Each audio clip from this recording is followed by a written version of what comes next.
Hi, this is Caroline from SewCanShe.com, and I'm going to show you how to make this beautiful burlap and lace embroidery piece with freestanding lace using the Hatch digitizing software. This is my digitizing file for my L, and let's make a new one. So you'll just open a new file, and you see I picked my small square embroidery frame, and I'm going to just digitize a rectangle first. So here's my rectangle. It came up in the tatami fill, and I'm going to change it here to the motif fill. And the default motif is these circles. So I'm going to scroll down and change the motif until I come to this cross one that I really like in the blackwork category. And this is great. Now for my own preference, I'm going to make the crosses a little bit bigger, which you don't have to do, but one thing you really need to do is change the spacing of the columns and rows to something smaller than the size of your motif. So I'm going to change these to a 6.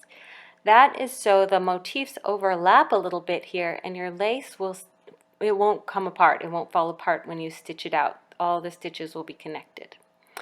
So now I'm going to just add a little border to this rectangle, which I think looks nice and also helps hold it together. I'm going to do a motif border, and here it is. It pops up in the little circles, and so I'm just going to select my border, and I just want to pick a different motif. If you like this one, you can leave it, but I'm going to pick this motif called the kite 13. So there it is. There's my border. And now let's add a letter. So I'm going to go to lettering and click on lettering and type in uppercase letter L. And then I'm going to enlarge it and make it just the size that I want. Of course, I don't want this font. Now, my screen didn't record the font selection. So here I'm going to select a font, and I'm going to select the Antique Rose font. And this is my letter. I like it just like this, but take note, you can also make your letter smaller or bigger. You could put 2 letters in your square, make a monogram.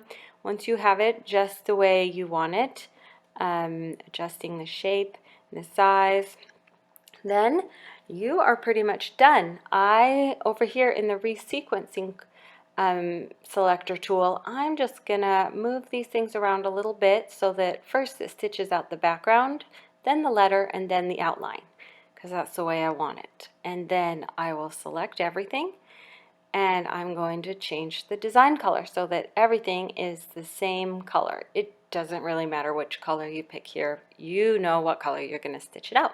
So now it's all one color, and it's ready to save to my computer, and it's ready to export in the file type that I need for my embroidery machine.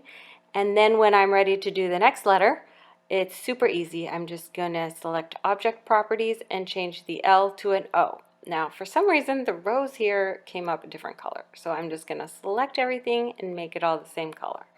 Then it's just as easy. After you save this, you can go in and make your V. Select everything, make it the same color.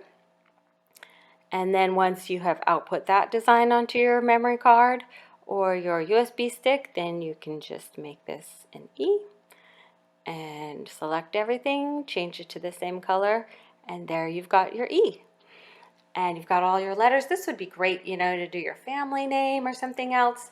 So visit the blog post below to see how, after I stitched everything out, I used an artist canvas and some burlap and a staple gun to make this beautiful art piece that I can hang in my home or I can give as a gift.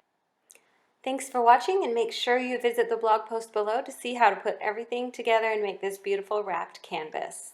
This is Caroline from SewCanShe.com.